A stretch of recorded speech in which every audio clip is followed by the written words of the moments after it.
so there's a lot of cords and wires. You can see them tuck in that cord under his chin right now. And so the suits they're wearing, they're called the Orion Crew Survival Suits, or OX suits. And so they're worn for launch and reentry or during high-risk or emergency situations. And I think a lot of people, especially if they're have been following NASA for all these decades now, they're kind of thinking, hey, these look like the suits that our shuttle astronauts used to wear. There is a lot of resemblance here. That's true. Yeah, they are very similar. You know, NASA does a great job of leveraging the lessons that we learn from previous missions. So dating all the way back to Apollo, you know, some of our first spaceflight missions, we learned lessons about the suits and how to make them better, and we just continued to carry that through all the way into the Artemis mission. So far, looking pretty good. You see the rocket out there on the pad. It is launch day, and we just got that crew weather brief that you were talking about from Launch Director Charlie Buckwell-Thompson to the crew. It looks like a countdown at this point is in good shape, and that's great news. Yes, a pre-flight tradition that we have seen with our crewed flights and our astronauts, the card game, Nicole.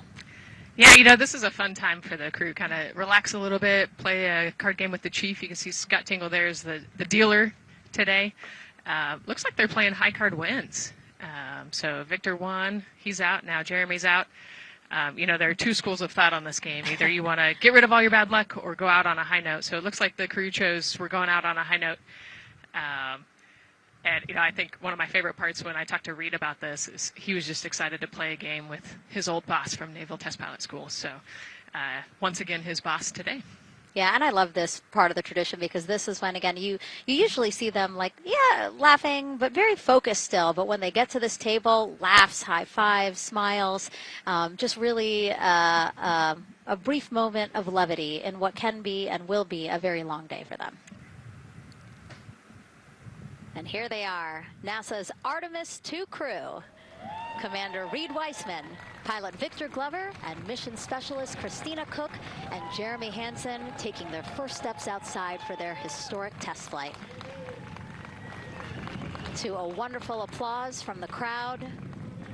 They're looking really excited. Some and big really smiles. Ready. I love that. It's a great day for us. It's a great day for this team. A few words from Reed. Great day for us, the team, he said. Thumbs up, more thumbs up.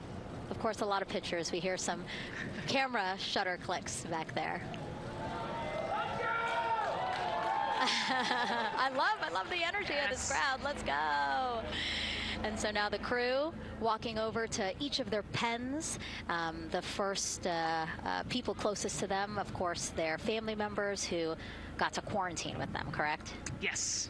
Yeah, so the ones that are close and waving, those are the immediate family, so spouses, partners, kids. And we're trying to give them some privacy so that they can have their conversations with their family members. Christina there, she has her husband. Victor has 4 daughters and his wife, they're there. Reed, his 2 daughters are there. And then Jeremy, his wife, 2 daughters and a son.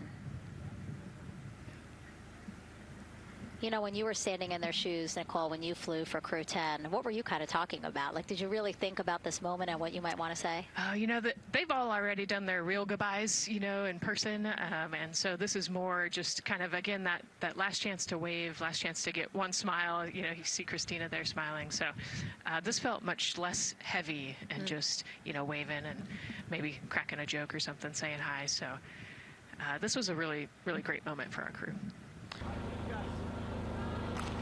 You heard Reed there saying thank you guys as the crowd picks up again with their applause and the 4 of them step into their astrovan. Looking at the clock, very on schedule right now. Again, of course. Yep. And there they go. And off they go. Reed, Victor, Christina, and Jeremy now on their way to launch pad 39B, where they will fly to the moon. Something no human has done in over 50 years. They may also set a new record as the farthest humans have ever been from Earth, a record set by the Apollo 13 crew almost 56 years ago today. We still hear cheers as they drive away from the operations and checkout building here at Kennedy Space Center. Pad 39B, another historic place here at Kennedy Space Center. Construction began in 1964, finished 3 years later. Apollo 10, the full dress rehearsal for the moon landing. That was the first mission to launch from this pad. Yeah, we've used this pad for a lot of missions. We modified the pad in the 70s and 80s, and then the shuttle missions actually launched from here as well. Now we see them coming out of the Astro van there and getting ready to ascend the launch tower. Well, we got a weather brief before they went out to the pad, and of course LWO gave a go. There could be some rain out there at the pad. It's already rained out there already. If you're in the area and you're watching right now, well, certainly you know that there's some rain in the area. There's going to be spotty showers that are going to be coming ashore here, and we expect that throughout our rest of our countdown. But we also are getting forecasts that there'll be some clearing as we get closer to our launch window. Big wave from Reed Wiseman there, and a thumbs up as the crew goes into the elevator to ascend the launch tower to go up to the level where they'll walk across the crew access arm and get into the white room. They're taking a moment to go over there and stand up and gaze up at the 322-foot tall SLS rocket. Right now, a lot of focus is on, of course, the closeout crew. They've made the way for the crew to get inside the spacecraft now and walk across that crew access arm, and there they are. They have been working on a tight timeline, but they are ready to go, and they are ready to receive the crew and start putting them inside their Integrity spacecraft. But also provides the fuels, communications, all that to the rocket. And now we're watching the crew walk across the crew access arm, getting a beautiful view of Kennedy Space Center. From 274 feet. Woo. Nicole laughs because Nicole is also, like Reed, does not like heights. Do not like how open that crew access arm is. But Reed made it across, so that's good news. It looks like they really enjoyed it. They didn't just walk straight past. Christina and Victor, we definitely saw.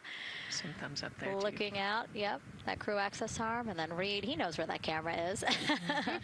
Taking the opportunity to, again, just tell folks, hey, we're doing good.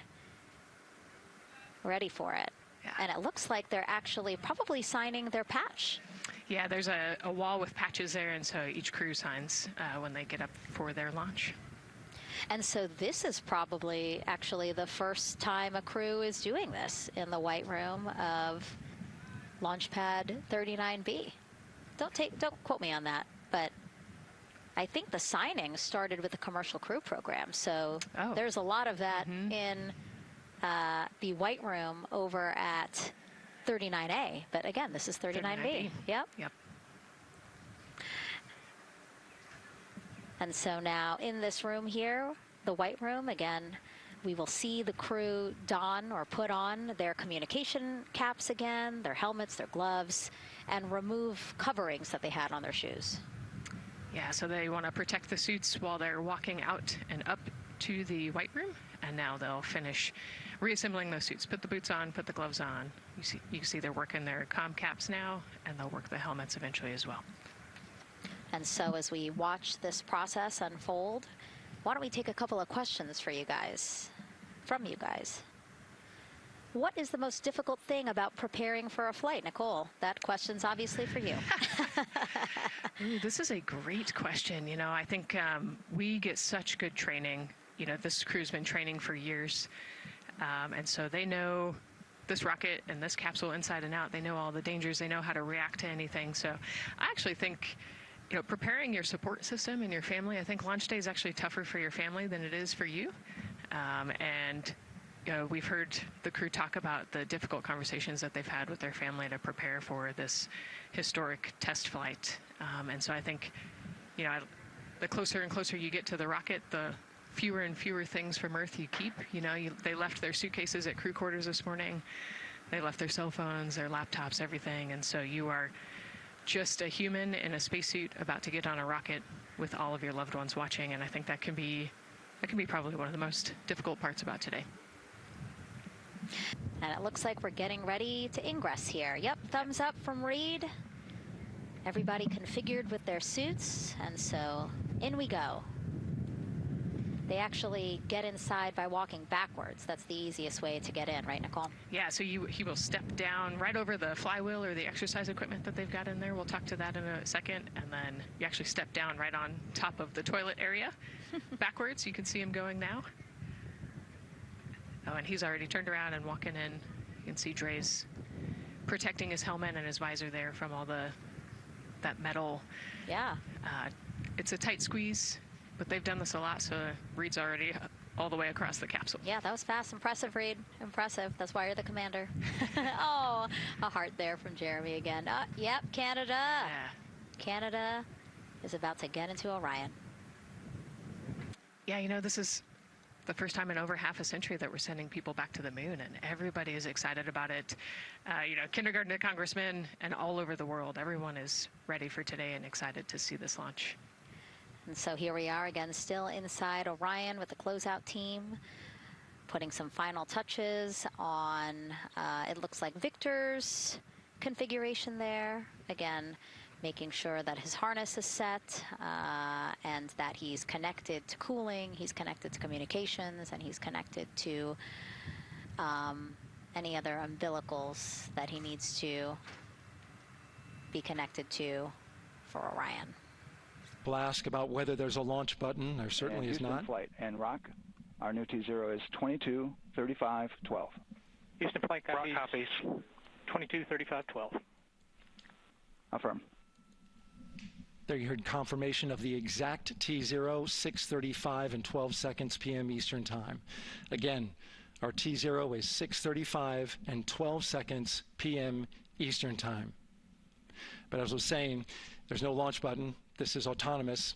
But there is a button that keeps you from launching, and that button allows the GLS operator to pause the countdown outside of terminal count and during terminal count and submit a hold to the next holding point. So the clock won't stop right away. If there's an issue, we'll go to the next stable holding point.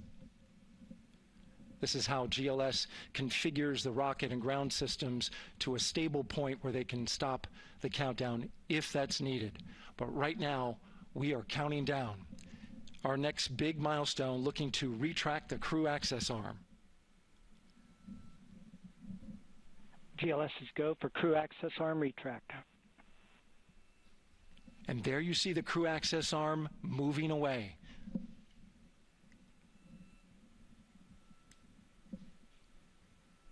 That's the path that the astronauts took to ingress into the rocket.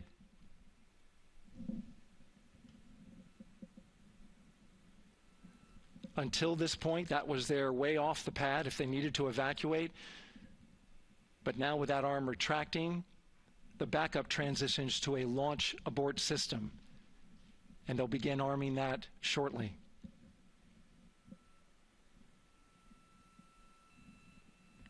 Of course, the launch abort system, great shot there of the crew access arm retracting away. The launch abort system is the tower at the top, and that's what would pull Orion and its crew off the top of the rocket in case of an emergency, whether it's on the ground or in flight. This is critical safety hardware that protects the lives of the astronauts.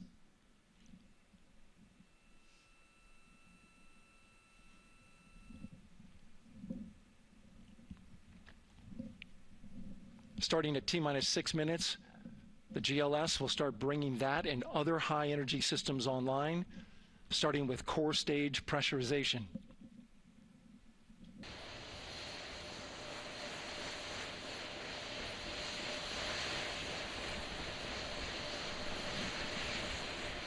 GLS is go for purge sequence 4. Moving through the milestones. All is looking good.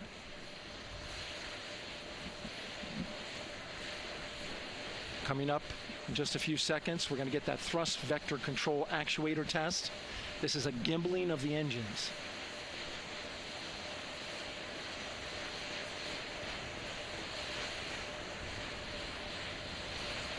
There are the 4 RS-25s, 3 of them shuttle heritage, 1 of them built from shuttle parts. And there you see them moving.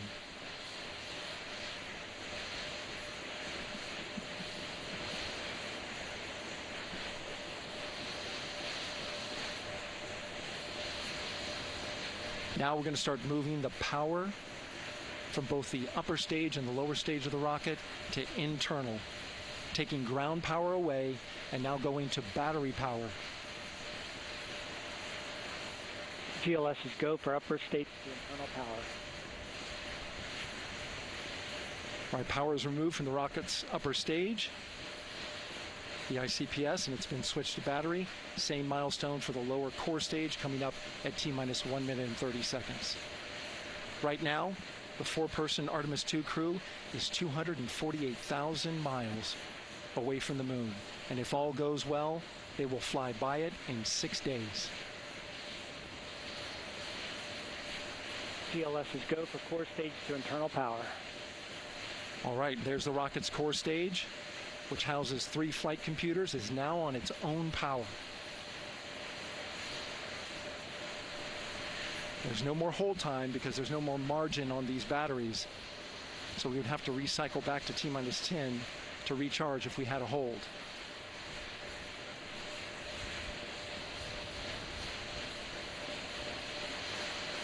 One minute. Right now, the rocket does not know what the T0 is, but coming up at T-minus 33 seconds, control shifts from the ground launch sequencer to the rocket's onboard autonomous launch sequencer, or ALS. The rocket will count itself down, but honor any holds that could come from the ground.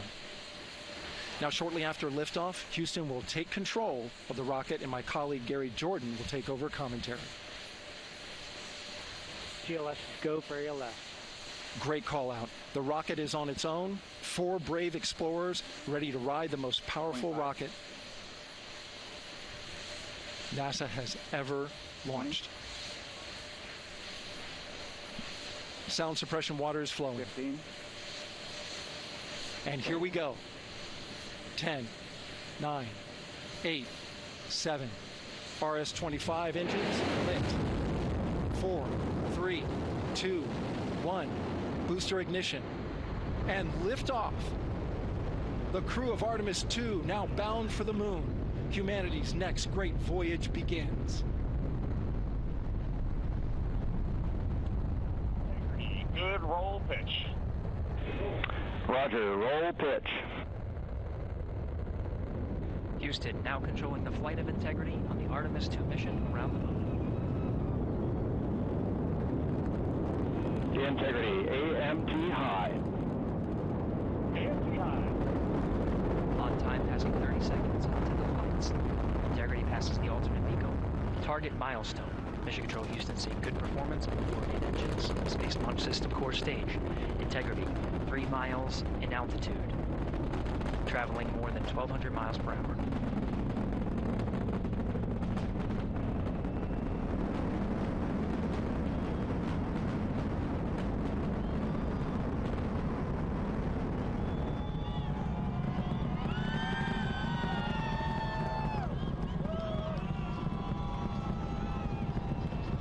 Mission elapsed time, passing 1 minute, approaching max Q.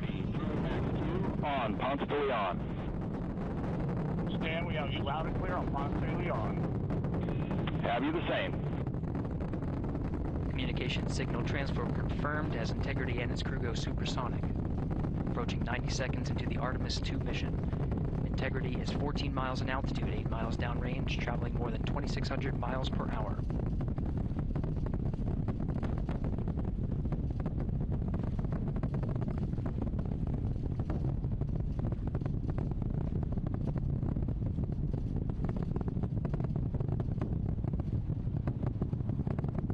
Minute 50 seconds of mission elapsed time, standing by for main engine throttle down to 85%, ahead of solid rocket booster separation, expected at the 2-minute 9-second mark.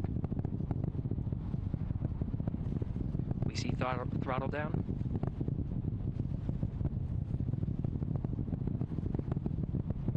Confirmed separation. Main engines throttling up, guidance converged.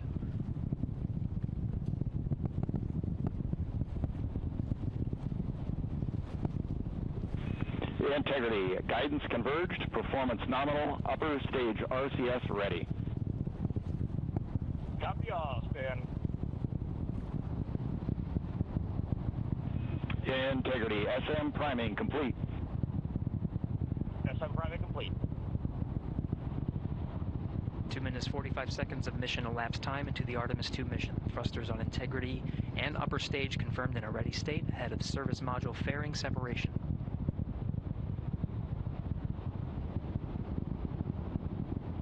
Three minutes into the flight. Integrity 49 miles in altitude, 78 miles downrange, now passing 5,000 miles per hour.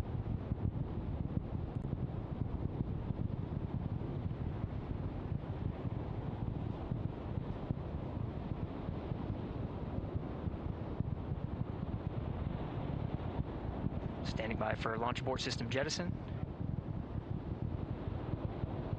Houston integrity, good last jettison, great view. Copy jettison, Team Eco 8 plus 02. We see the same on board, Stan.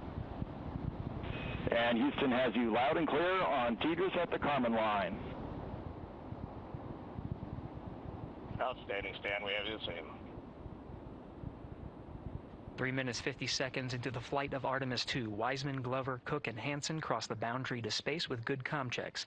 GPS signals acquired after last jettison now working on internal checks to verify accuracy. Flight Dynamics Officer analyzed the time of main engine cutoff, confirmed at 8 minutes 2 seconds, time of MECO.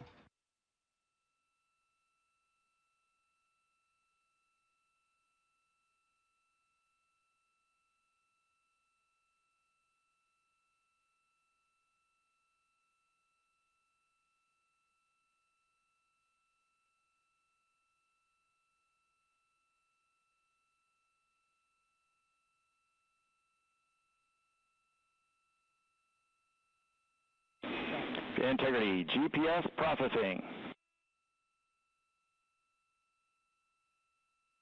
Outstanding, Stan, we see the same, and we have a beautiful moonrise. We're headed right at it.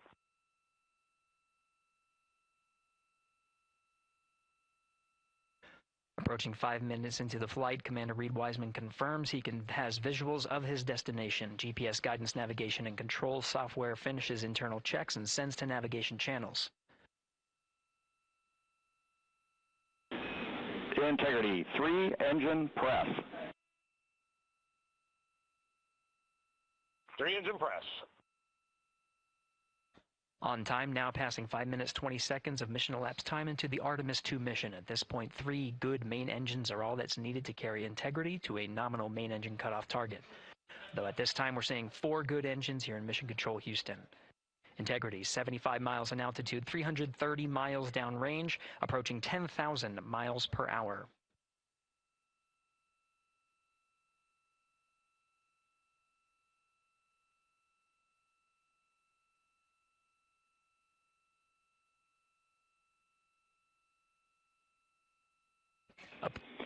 Integrity, looking good at 6 minutes.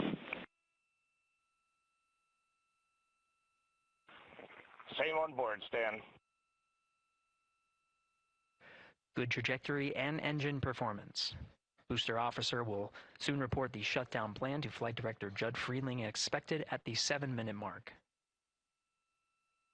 Integrity, 78 miles in altitude, 460 miles downrange. Integrity, expect nominal shutdown. Integrity copies nominal shutdown.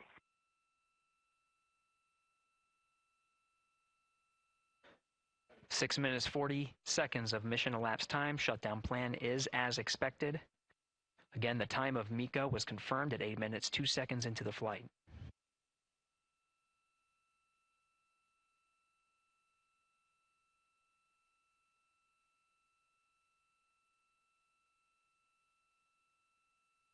Seven minutes of mission elapsed time. Throttling down as we approach the abort once around option. Milestone at the 7-minute 30-second mark. Now 84 miles in altitude, 650 miles downrange, traveling more than 15,000 miles per hour. Integrity, AOA open. AOA open. The window is now open for an abort once around option that would target splashdown in the Pacific Ocean. Still following nominal ascent at this time.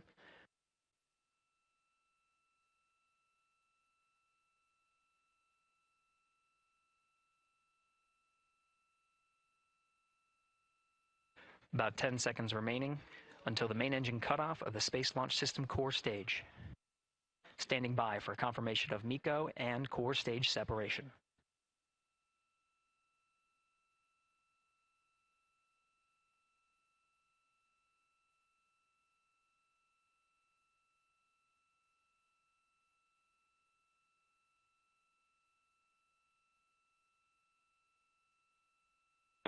Integrity and nominal MECO, core stage separated.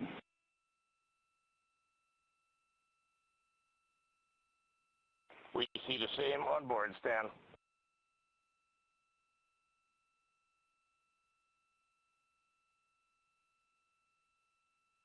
Eight minutes, 40 seconds into the flight, we have a nominal main engine cutoff heading in the right trajectory on the way to swing around the moon. Core stage has separated, done its job. The Space Launch System upper stage, the interim cryogenic propulsion stage, or ICPS, still attached to the Orion spacecraft.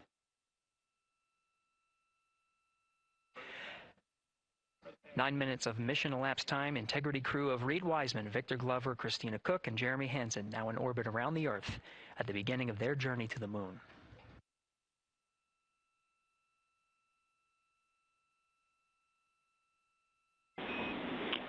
Integrity Houston, looking ahead to PRM numbers so far per the pad.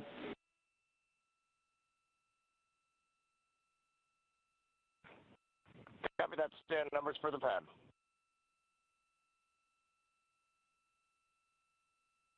Capcom Stan Loves now reminding the crew that the perigee raise maneuver time of ignition is as expected prior to booster ignition. That time being 49 minutes, 50 seconds of mission elapsed time. We're now at 1 hour, 17 minutes of mission elapsed time.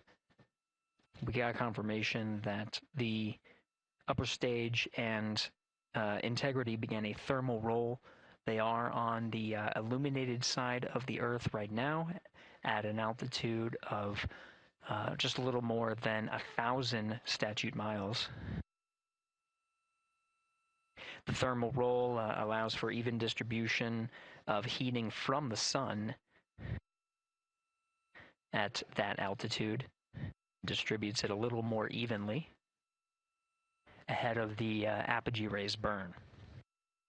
In the meantime, mission specialist Christina Cook working on the activation of some environmental control life support systems and waste management systems.